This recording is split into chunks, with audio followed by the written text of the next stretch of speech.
This is your daily Facts Matter update, and I'm your host, Roman from the Epoch Times. And now, let's begin today's discussion by talking about Hillary Clinton, who was just officially fined for the actions of her campaign back in the year 2016. Specifically, 6 full years after the race took place, well, the Federal Elections Commission has issued a fine against both Hillary Clinton's 2016 presidential campaign as well as against the DNC themselves for violating a federal law and not accurately describing the payments that they made to a law firm, which then funneled that money to a former British spy. Now, before we get into the details of the case itself, I just want to let you know, in case you're not aware, that federal campaign finance laws, they make it so that the money that a person spends on their campaign is heavily scrutinized. And so, if a political campaign gives more than $200 to anyone, well, they have to report that person's name and their address, as well as clearly define what the purpose of that payment was, which is exactly what the Federal Elections Commission is claiming that Hillary Clinton's campaign failed to properly do. Specifically, according to documents which just became public yesterday, the Federal Elections Commission determined that there was probable cause to believe that both the Clinton campaign, as well as its treasurer, Ms. Elizabeth Jones, as well as the DNC and its treasurer, Ms. Virginia McGregor, misreported the purpose of certain campaign spending, and in so doing, they violated federal law. According to these documents, the spending in question concerns a $1 million payment that a law firm called Perkins Coie, which was representing both the Clinton campaign as well as the DNC, made to another company called Fusion GPS. Because you see, officially, the Clinton campaign paid $175,000 to Perkins Coie in mid-2016 for what they described in their disclosure statements as quote-unquote legal services. And then likewise, the DNC, they officially paid $849,000 to Perkins Coie at roughly the exact same time for what they described in their disclosure statements as quote-unquote legal and compliance consulting. However, all the way back in 2017, which is just a year after the election itself, the truth behind these payments started to come out, meaning that these payments were not just made for general legal services, but rather the money was used to hire operatives through Perkins Coie in order to shield their conduct from public scrutiny.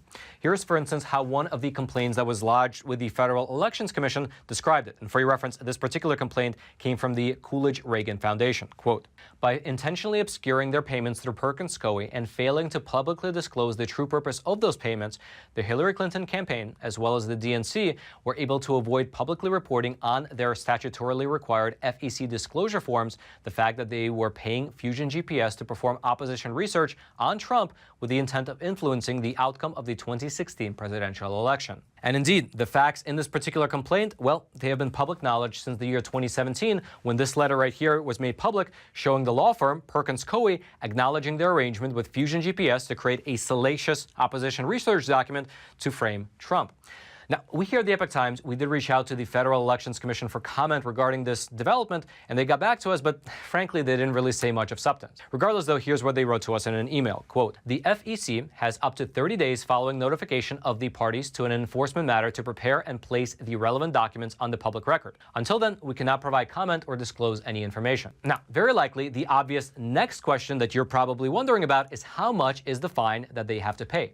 Because after 6 years of investigating, and especially with the ramifications of the whole Trump-Russia collusion narrative that the dossier wound up starting, well, you would imagine that the fines might be significant.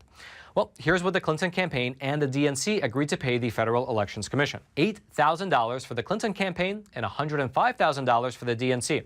And also, they promised to not violate those same laws again in the future. Now, even though the campaign and the DNC agreed to pay those fines, they did not admit to any wrongdoing, and neither of them responded to a request for comment from us here at the Epoch Times. However, shortly after this decision was announced, well, President Trump released a statement saying this in part. Quote, wow, just out that the 2016 Clinton campaign and the DNC paid the Federal Elections Commission today for violating the law by failing to disclose that their payments for quote-unquote legal advice and services to law firm Perkins Coie was, in fact, a guise to hire numerous companies, all of whom are now named defendants in my lawsuit, to try and take down and illegally destroy your favorite president, me. This was done to create, as I have stated many times, and is now confirmed, a hoax funded by the DNC and the Clinton campaign. This corruption is only beginning to be revealed, is un-American, and must never be allowed to happen again. And as President Trump mentioned in that statement, which is something that we also discussed in a previous episode, he has now filed a federal lawsuit against both Ms. Hillary Clinton as well as the other people who were involved in the creation and dissemination of the Steele dossier. And so again, perhaps as the case works itself out in court, we will have more details come out regarding what really took place behind the scenes in the year 2016. However, Let's fast forward now just a little bit and discuss what happened in the 2020 election. Because, as you're likely aware, one of the most egregious forms of potential election interference came in the form of big tech and big media blocking the dissemination of the Hunter Biden laptop story. And if you remember, the two main reasons that were given, at least by the media, for why they were not covering that story was because, for one, they claimed that the laptop was unverifiable, which was not the case, but we'll get to that in a moment. And secondly, the reason that they gave had to do with a letter which was published by several dozen former U.S. intelligence officials. Now, in that letter, these officials had no real evidence to suggest that the emails were either falsified nor that Russia had anything to do with the laptop. But instead, they said in that letter that their intuition was giving them a suspicion based on their former experience that this has something to do with Russia.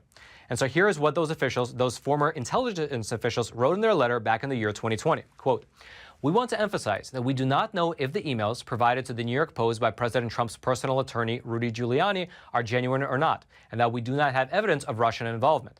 Just that our experience makes us deeply suspicious that the Russian government played a significant role in this case." But as you already know, the media just ran with it uncritically and used this letter to dismiss Hunter Biden's laptop as being Russian disinformation.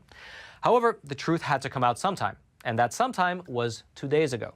That's because on Wednesday, one of the former CIA officers who actually signed that letter, claiming that the laptop was somehow a form of disinformation, well, he took to social media and he claimed that his actions in signing that letter helped to swing the 2020 election away from Donald Trump. Here's specifically what Mr. John Cipher, who has worked for decades as an operations officer at the CIA, here's what he wrote on Twitter. Quote, "I take special pride in personally swinging the election away from Trump. I lost the election for Trump. Well, then I feel pretty good about my influence." That is pretty unambiguous. However, the dams have appeared to really broken. That's because besides the CIA officer's statement that we just read a moment ago, well, more and more media are beginning to actually report on the story. Of course, we already mentioned how about a week ago, the New York Times finally admitted that the laptop was real.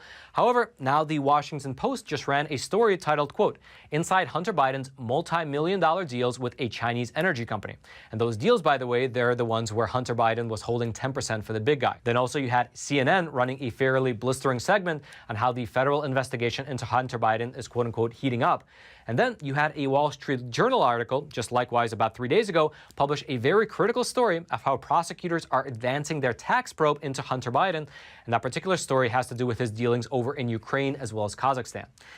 And so even though they are quite literally 2 years late, well, at the very least, the truth is beginning to come out into the mainstream press. If you'd like to read more about either the Hillary Clinton development or about the Hunter Biden story, including all the recent articles which have finally come out regarding his business dealings, I'll throw all those links into the description box below this video for you to check out. And all I ask in return is that you take a super quick moment to smash that like button for the YouTube algorithm.